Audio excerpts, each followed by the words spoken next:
స్వాగతం.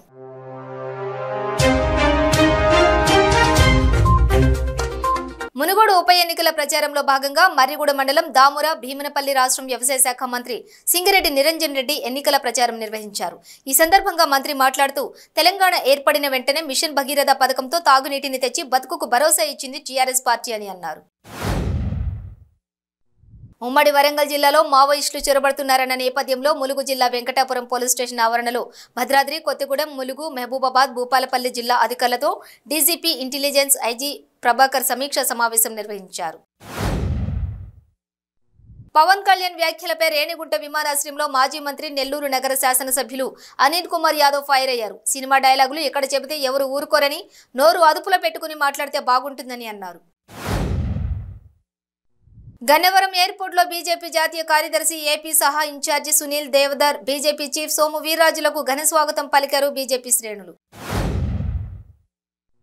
ఎన్టీఆర్ జిల్లా Ibrahimpatnam police station పరిధిలో వరుస దొంగతనాలకు పాల్పడుతున్న పాత నేరస్తుల్ని అదుపులోకి తీసుకున్నారు పోలీసులు. ఈ సందర్భంగా ఏర్పాటు చేసిన మీడియా సమావేశంలో సీఐ శ్రీను కేసు వివరాలు వెల్లడించారు. కడప జిల్లా పోరుమామిళ్ల గ్రామం సుందరయ్య కాలనీకి చెందిన సయ్యద్ షాహిద్ బాషా పాత నేరస్తుడని తెలిపారు. అమరావతి రైతుల పాదయాత్రలో వైసీపీ నాయకులు ఫ్లెక్సీలు హల్చల్ చేస్తున్నాయి. రియల్ ఎస్టేట్ రాజధాని వద్దు, 3 రాజధానులు ముద్దు అని రియల్ ఎస్టేట్ రైతులు గో బ్యాక్ అంటూ ఫ్లెక్సీలు దర్శనమిచ్చాయి. ఉద్రిక్తత వాతావరణం చోటు చేసుకోవడంతో ఏ క్షణంలో ఏం జరుగుతుందో తెలియక పోలీసులు భారీగా మోహరించారు. చోటుప్పల్ మండలం దండు మల్కాపూర్లో బీజేపీ పార్టీ జాతీయ అధ్యక్షులు జేపీ నడ్డాకు సమాధి కట్టారు గుర్తు తెలియని వ్యక్తులు. Regional fluoride litigation and research centre ఏర్పాటు చేయనందుకు ఈ సమాధి కట్టినట్లు ఫ్లెక్సీలు ఏర్పాటు చేశారు. సంస్థ నారాయణపురం మండలం కేంద్రంలో మళ్లీ పోస్టర్ల కలకలం చెలరేగింది. ఈసారి రాజకీయ నాయకులకు అనుకూలంగా, వ్యతిరేకంగా కాకుండా ఓటర్లపై వెలిశాయి పోస్టర్లు. నోట్లకు, మద్యానికి 5 సంవత్సరాలు భవిష్యత్తును అమ్ముకుంటే మనిషి బతికున్న శవంతో సమానమని పలు సెంటర్లలో పోస్టర్లు వెలిశాయి. ఎన్టీఆర్ జిల్లా విస్సన్నపేట ఎంఈఓ వేధింపులకు పాల్పడుతున్నట్లు ఆరోపణలు వస్తున్నాయి. జనసేన కార్యకర్త భార్యకు ఫోన్ చేసి నీ భర్త జనసేనలో తిరిగితే ఉద్యోగం తీసేస్తామంటూ ఎంఈఓ బెదిరించినట్లు బాధితురాలు తెలిపింది. మెదక్ జిల్లా పాపన్నపేటలోని ఏడుపాయల ఆలయం ముందు వరద మళ్లీ పెరిగింది. వారం రోజులుగా జల దిగ్బంధంలోనే వనదుర్గా భవానీ ఆలయంలోని పూజారులు పూజాధికారులు నిర్వహిస్తూ ఉన్నారు. వరద ఉధృతి దృష్ట్యా అమ్మవారి నిజరూప దర్శనానికి వచ్చే భక్తులకు నిరాశే మిగులుతుంది. సంగారెడ్డి జిల్లా పటాన్చేరు పట్టణ శివారు ఖుషి డిఫెన్స్ కాలనీ వద్ద హోండా అమేజ్ కారులో అకస్మాత్తుగా మంటలు చెలరేగాయి. భాష్యం స్కూల్ ఎదురుగా ప్రమాదవశాత్తు కారు దగ్ధమైంది. కారు రన్నింగ్ లో షార్ట్ సర్క్యూట్ తో ఎగసిపడ్డాయి మంటలు. మునుగోడులో ఉప ఎన్నికల ప్రచారంలో భాగంగా చెండూరు మున్సిపాలిటీలోని 1వ వార్డు పరిధిలోని మైనార్టీ ఓటర్లతో ప్రభుత్వ విప్ చెన్నూరు ఎమ్మెల్యే బాల్కా సుమన్ సమావేశమయ్యారు.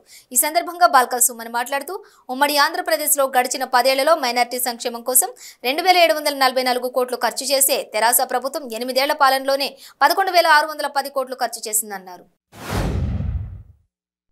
మునుగోడు నియోజకవర్గం పలిమెల చెక్పోస్ట్ వద్ద పోలీసులు రాష్ట్ర మంత్రి ఎర్రబెల్లి దయాకర్ రావు కాన్వేని ఆపి చెక్ చేశారు. మంత్రి ప్రయాణిస్తున్న కారుల బ్యాగులను క్షుణ్ణంగా పరిశీలించారు. మంత్రి వెంట కాన్వేలోని అన్ని వాహనాలు తనిఖీ చేశారు.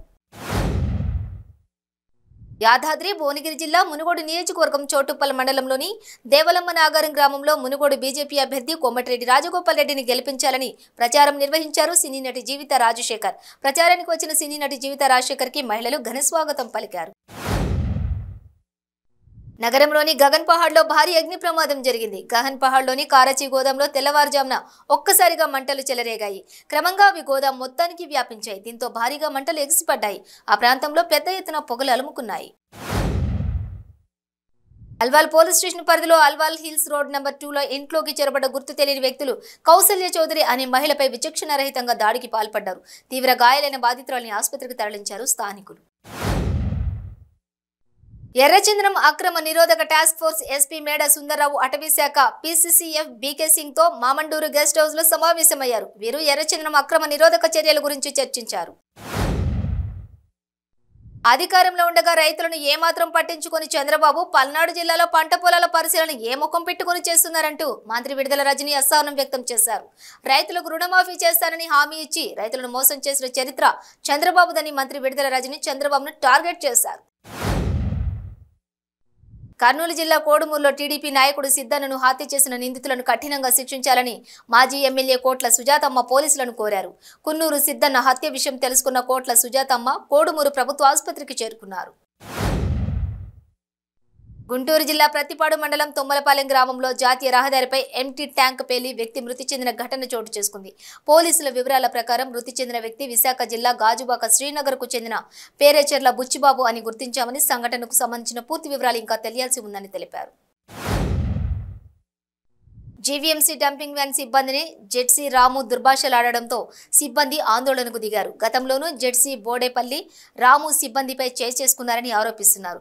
ఇక దీనిపై నిరసనగా జోన్ 2 కార్యాలయం అంబేద్కర్ విగ్రహం వద్ద జీవీఎంసీ డంపింగ్ వ్యాన్ డ్రైవర్స్ ఆందోళన చేపట్టారు.